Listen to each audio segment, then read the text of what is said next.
দুধ এবং মাংস উভয় ক্ষেত্রেই কিন্তু প্রোডাকশনটা বেশি হচ্ছে বস টরাস জাতের গরুতে। বিশেষ করে দুধের কথা আমরা যদি বলি, দুধের প্রোডাকশনের দিক দিয়ে বস টরাস অনেক উপরে বস ইন্ডিকাসের থেকে। আসসালামু আলাইকুম ভিউয়ার্স, আজকে আমাদের এই ভিডিওতে আমরা গরুর দুইটি শ্রেণী নিয়ে আলোচনা করব।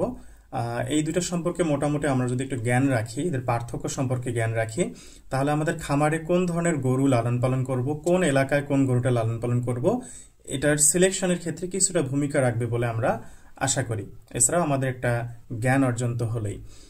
তো সারা বিশ্বের যতগুলো গরু আছে এগুলোকে মোটা দাগে দুইটা ভাগে ভাগ করা যায়, দুইটা শ্রেণীতে ভাগ করা যায়। একটি হচ্ছে বস টরাস আর দুই নম্বর হচ্ছে বস ইন্ডিকাস। আমরা বোঝার সুবিধার্থে বস টরাসটাকে বিদেশি জাতের গরু হিসেবে মনে রাখি, আর বস ইন্ডিকাসটাকে আমরা দেশি জাতের গরু হিসেবে মনে রাখি। যদিও এটা একদম পারফেক্ট আসলে বলা যাবে না এইভাবে দেশি বিদেশি, বাট মনে রাখার সুবিধার্থে। ওকে, তো বস টরাস বা বিদেশি জাতের যে গরুগুলো, এগুলো উৎপত্তি এবং বেড়ে ওঠা মূলত হচ্ছে ইউরোপ মহাদেশ এবং উত্তর আমেরিকা মহাদেশ। আমরা সবাই জানি যে এই মহাদেশের আবহাওয়াগত বৈশিষ্ট্য বা জলবায়ুগত বৈশিষ্ট্য হচ্ছে এগুলো মোটামুটি সারা বছর হচ্ছে নিম্ন তাপমাত্রা থাকে, কম তাপমাত্রা থাকে, অর্থাৎ ঠান্ডা এলাকা। এই ঠান্ডা এলাকায় বেড়ে ওঠা এবং উৎপত্তি লাভ করা হচ্ছে এই বস টরাস শ্রেণীর গরুগুলো। আর বস ইন্ডিকাস যেগুলো, যেটাকে আমরা দেশি জাত হিসেবে মনে রাখার কথা বললাম, তো এগুলো মূলত হচ্ছে যেগুলো উষ্ণ আবহাওয়া অর্থাৎ গরম আবহাওয়া যে দেশগুলোতে, এই এলাকা এবং দেশগুলোতে এগুলো উৎপত্তি লাভ করেছে এবং বেড়ে উঠেছে। যেমন উদাহরণস্বরূপ আমাদের ভারতীয় উপমহাদেশের যে দেশগুলো রয়েছে, অর্থাৎ ভারত, পাকিস্তান, বাংলাদেশ, এই রিজিয়নটা, এবং আফ্রিকার মহাদেশের যে দেশগুলো রয়েছে, এখানে মূলত এই জাতের গরুগুলো বেড়ে ওঠে। এই হচ্ছে তাদের উৎপত্তিগত বৈশিষ্ট্য। তাহলে এটা থেকে আমরা যেটা বুঝলাম সেটা হচ্ছে যে বস টরাস জাতের গরুগুলো এরা ঠান্ডা আবহাওয়ার জন্য এরা সহনশীল এবং ওটাইতেই তারা হলো কমফোর্টেবল। অপরদিকে বস ইন্ডিকাস যেটা, এটি হচ্ছে গরম আবহাওয়ার সাথে তারা বেশি মানানসই এবং সেটাতেই তারা হচ্ছে কমফোর্ট ফিল করে। তো এটা যদি আমরা খেয়াল রাখি তাহলে আমরা কিন্তু বুঝতে পারবো যে আমাদের জন্য আসলে কোনটা পারফেক্ট। আমরা যদি একেবারে বস টরাসটাকে নিয়ে আসি আমাদের খামারের জন্য, একদম পিওর ব্রিড যদি নিয়ে আসি, তাহলে কিন্তু সহজে আমাদের আবহাওয়ায় এটা কিন্তু আসলে সারভাইভ করতে পারবে না খুব একটা, এবং তাদের প্রোডাকশনটাও কিন্তু কমে যাবে, কারণ এটা এর ন্যাচারাল যে বৈশিষ্ট্যের সাথে এটা কিন্তু যায় না। ঠিক আছে, আবার আমাদের আবহাওয়ার সাথে বস ইন্ডিকাস জাতের যে গরু শ্রেণীর যে গরুগুলো রয়েছে, বিভিন্ন জাত রয়েছে, ব্রিড রয়েছে, এগুলো কিন্তু মানানসই। ওকে, তো আমরা যদি একটু গঠনগত বৈশিষ্ট্যের জায়গা দেখি, পার্থক্যগুলো দেখি। প্রথম পার্থক্যটা হচ্ছে মাথাটা যদি বস টরাসের মাথা আমরা দেখি, যেটা হলো শর্ট হেড হবে, শর্ট এবং ওয়াইড হবে, অর্থাৎ হলো প্রশস্ত হবে, খাটো এবং প্রশস্ত মাথা হবে। আপনি বিদেশি জাতের গরুগুলো দেখলে এটা আপনি বুঝতে পারবেন। আর দেশি গরু অর্থাৎ বস ইন্ডিকাসের কথা যদি আমরা বলি, এই জাতের গরুগুলোর মাথাটা কিন্তু তুলনামূলকভাবে সরু এবং লম্বা হয়। এটা হলো মাথার বৈশিষ্ট্যের পার্থক্য। আর যদি কানের কথা বলি, কানের মধ্যেও একটু পার্থক্য আছে। সেটি হলো বস টরাস জাতের যে গরুগুলো, এগুলোর কানটা হবে তুলনামূলকভাবে ছোট, আর বস ইন্ডিকাসের হলো কানটা হবে তুলনামূলকভাবে বড় এবং একটু ঝুলন্ত থাকবে। এটা হওয়ার পিছনে কারণ কি? এটা হওয়ার পিছনে কারণ হলো যেহেতু এটা গরম রিজিয়নে থাকে, অঞ্চলে থাকে, তো যার কারণে কানটা লম্বা হওয়ার কারণে বাতাসটাকে সে ক্যাপচার করতে পারে বেশি, এবং নিজের শরীরটাকে এই গরমের মধ্যেও কিছুটা ঠান্ডা রাখার জন্য সহায়ক হয় এই কান লম্বা হওয়ার কারণে বস ইন্ডিকাসের ক্ষেত্রে। আর যেহেতু বস টরাসের সেরকমটা দরকার নেই, তাই ওদের কানটা তুলনামূলকভাবে ছোট থাকে। এরপর আমরা যদি গলার দিকে আসি, গলার নিচে আমরা যে একটা গল কম্বল দেখি, ঝুলন্ত একটা চামড়ার মতো থাকে, এটা কিন্তু দেখা যায় মূলত হচ্ছে বস ইন্ডিকাস, অর্থাৎ আমাদের এই ভারতীয় উপমহাদেশের যে গরুগুলো রয়েছে এই গরুতে।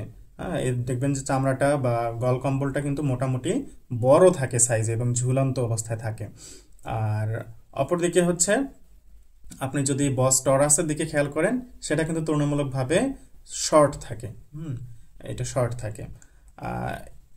চামড়ার কথা যদি বলি, চামড়া হচ্ছে আপনার বস টরাসের ক্ষেত্রে মোটামুটি টাইট থাকে তুলনামূলকভাবে। আপনি যদি দেশি জাতের আর বিদেশি জাতের গরু একটু দেখেন, দেখবেন দেশি জাতের গরুগুলোর চামড়া কিন্তু বেশি লুজ থাকে, ঢিলে থাকে, আর বিদেশি জাতের যে গরুগুলো রয়েছে এগুলো কিন্তু মোটামুটি চামড়াটা কি থাকে, টাইট থাকে, একটু লুজ কম থাকে। এটা পিছনে কারণ কি? আমরা যদি আমাদের কথাই চিন্তা করি, দেখবেন যে ঠান্ডার সময় আমরা কি করি, ঠান্ডার সময় হচ্ছে আমরা যত বেশি কাপড় চোপড় দিয়ে আমাদের শরীরটাকে আমরা আবদ্ধ করে রাখতে পারি, টাইট করে রাখতে পারি, তত কিন্তু আমরা ঠান্ডা থেকে নিজেকে সেভ করতে পারি। আবার কি করি, আমরা একটু ভারী কাপড় পরি, মোটা কাপড় পরি, তাই না?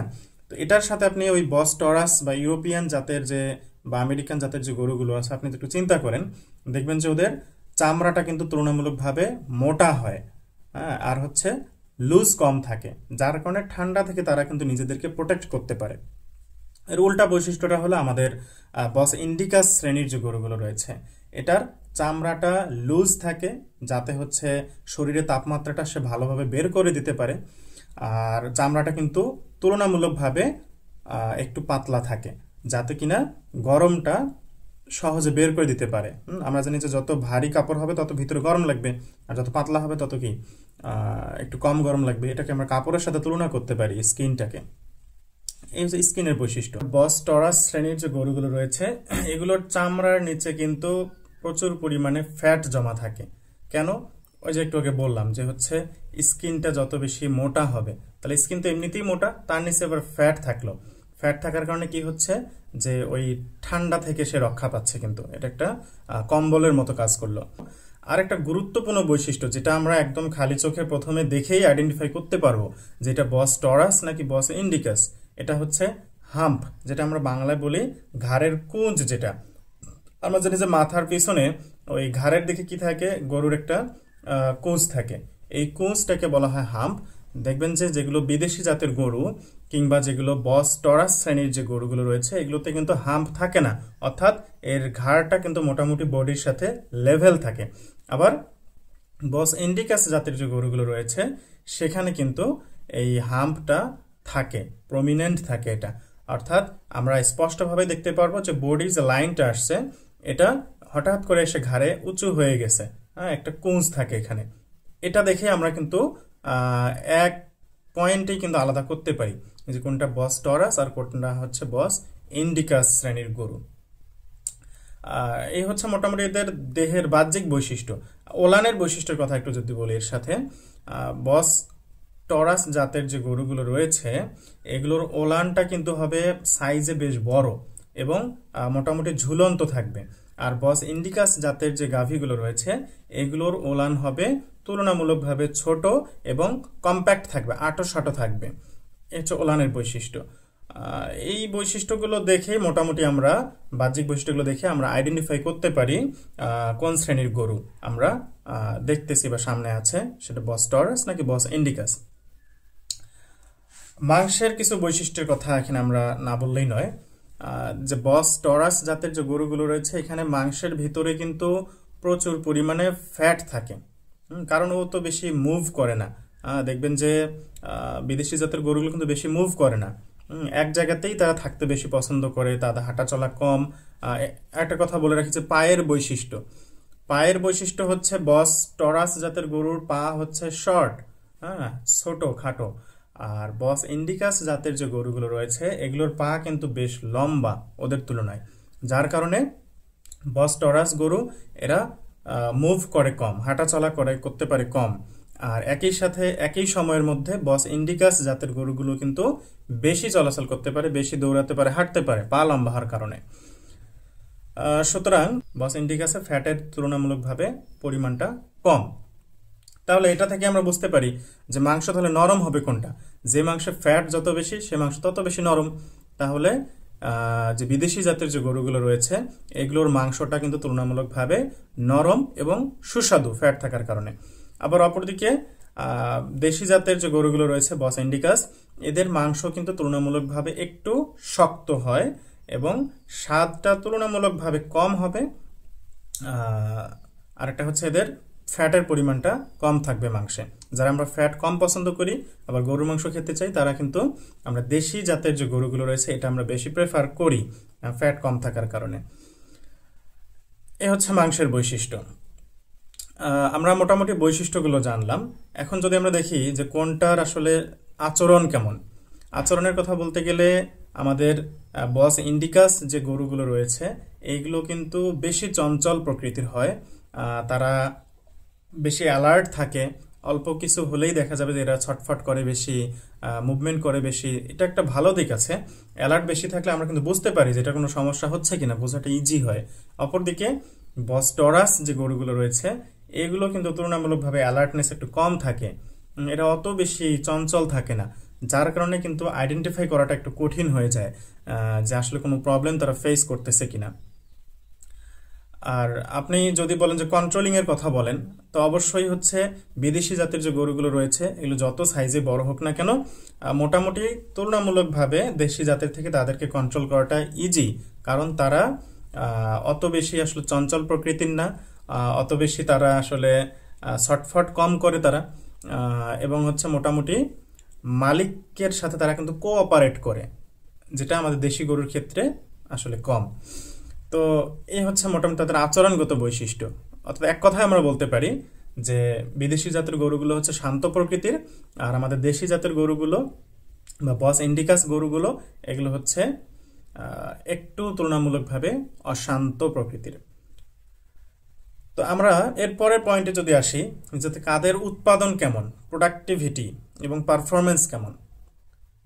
প্রোডাক্টিভিটি পারফরমেন্স বলতে এখানে আমাদের তিনটা বিষয় আসবে। এক নম্বরে হচ্ছে মাংস, দুই হচ্ছে দুধ, আর তিনে আমরা যদি বলি যে বাচ্চা প্রোডাকশন। দুধ এবং মাংস উভয় ক্ষেত্রেই কিন্তু প্রোডাকশনটা বেশি হচ্ছে বস টরাস জাতের গরুতে। বিশেষ করে দুধের কথা আমরা যদি বলি, দুধের প্রোডাকশনের দিক দিয়ে বস টরাস অনেক উপরে বস ইন্ডিকাসের থেকে। এই জাতের গরুগুলোর দুধের প্রোডাকশন, যেমন আমরা যদি হলস্টেইন ফ্রিজিয়ানের কথা বলি, হলস্টেইন ফ্রিজিয়ানের দুধের উৎপাদন কিন্তু অনেক বেশি, সারা বিশ্বের মধ্যেই এক নম্বরে দুধের উৎপাদনের দিক দিয়ে। এমনকি আরও অন্যান্য জাতের যে গরুগুলো রয়েছে এই বস টরাস জাতের, সেগুলো কিন্তু দুধের উৎপাদন তুলনামূলকভাবে অনেক বেশি ইন্ডিকাসের থেকে। আবার বস ইন্ডিকাসের কিন্তু দুধের উৎপাদনটা তুলনামূলকভাবে যথেষ্ট কম। আমরা দেশি জাতের গরুর কথা বলতে পারি, এমনকি শাহিওয়াল, রেড সিন্ধি, এগুলোরও কিন্তু দুধের উৎপাদন খুব বেশি একটা না। মাংসের কথাও যদি বলি, সেটাও কিন্তু বেশিরভাগ বস টরাস গরুগুলোর মাংসের উৎপাদন কিন্তু অনেক বেশি আমাদের বস ইন্ডিকাসের থেকে। বস ইন্ডিকাসের মাংসের প্রোডাকশন অত বেশি না যতটা কিনা বস টরাসের। যেমন আপনি হলস্টেইন ফ্রিজিয়ানের কথাই ভাবেন না, বস টরাস জাতের একটা বা শ্রেণীর একটা গরু হলস্টেইন ফ্রিজিয়ান, এর কিন্তু দুধের উৎপাদনও যেমন বেশি, সাইজেও কিন্তু অনেক বড় হয়, যার কারণে এদের মাংসের উৎপাদনটাও কিন্তু অনেক বেশি। আবার আপনি যদি শাহিওয়াল কিংবা রেড সিন্ধি এগুলোর কথা যদি চিন্তা করেন, দেখবেন যে এগুলো দুধের পরিমাণও যেমন কম, মাংসের পরিমাণও কিন্তু তুলনামূলকভাবে ওদের থেকে কম। এই হলো বৈশিষ্ট্য। তাহলে এই বস ইন্ডিকাসটা এগিয়ে আছে কোন জায়গায়? বস ইন্ডিকাসটা এগিয়ে আছে আরেক জায়গায়, সেটা হচ্ছে এদের রোগ প্রতিরোধ ক্ষমতা কিন্তু যথেষ্ট বেশি। এদের রোগ প্রতিরোধ ক্ষমতা বেশি, এদের রোগ বালাই হয় কম, যার কারণে আপনার কিন্তু চিকিৎসা বাবদ যে খরচটা, এটা কিন্তু আপনার এই দেশি জাতের গরু কিংবা বস ইন্ডিকাস শ্রেণীর যে গরুগুলো, এটাতে কিন্তু কমে যাবে তুলনামূলকভাবে ওটার থেকে, বস টরাসের থেকে। এরপর এদের আপনি কিন্তু অল্প খাদ্য, অল্প পানিতেই কিন্তু বেশি মানে ভালোভাবে লালন পালন করতে পারবেন। আর বস টরাস জাতের যে গরুগুলো রয়েছে এগুলো আপনার প্রচুর পরিমাণ যত্ন প্রয়োজন হয়, তাদের হচ্ছে খাদ্য বেশি লাগে, ঘাসের একটা গ্রেজিং একটা ফিল্ড দরকার হয় যদি সম্ভব হয়, না হলে পর্যাপ্ত পরিমাণ ঘাস তো অবশ্যই দিতে হবে উভয় গরুকেই। তারপর খাদ্যের পরিমাণ কিন্তু ওদের একটু বেশি লাগে। সুতরাং আমরা দেখলাম যে আমাদের কস্ট ইফেক্টিভ হচ্ছে কিন্তু আমাদের এই দেশি জাতের গরুগুলা লালন পালনের ক্ষেত্রে, কিন্তু প্রোডাকশনের দিক দিয়ে চিন্তা করলে অবশ্যই বস টরাস আপনার অনেক হাই থাকবে। আবার বাচ্চা প্রোডাকশনের কথা যদি বলি, বাচ্চা প্রোডাকশন সংখ্যার দিক দিয়ে আমাদের দেশি জাতের গরুগুলো কিংবা বস ইন্ডিকাস শ্রেণীর গরুগুলোর বাচ্চার প্রোডাকশনটা তুলনামূলকভাবে বেশি হয়। বছরে বছরে যে বাচ্চা দেওয়ার হার কিংবা কত বছর পর্যন্ত বাচ্চা দিবে এই সংখ্যাটা, এটা কিন্তু আমাদের বস ইন্ডিকাসের তুলনামূলকভাবে বেশ বেশি থাকে। এটা একটা ভালো দিক। তো এই হচ্ছে দুইটা শ্রেণীর যে গরু রয়েছে সারা বিশ্বে, এটার মোটামুটি আমি চেষ্টা করলাম কিছু পার্থক্যের জায়গা তুলে ধরতে। এই পার্থক্যগুলো জেনে বুঝে আমরা হচ্ছে কোন জাতের বা কোন শ্রেণীর গরুটা লালন পালন করব, এটা আমাদের ঠিক করা উচিত।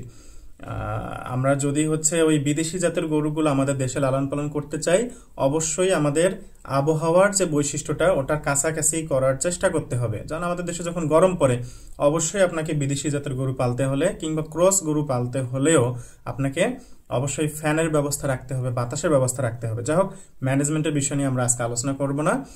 তো এই ছিল আমাদের এই দুই শ্রেণীর গরু নিয়ে পার্থক্য বিষয়ক সংক্ষিপ্ত আলোচনা।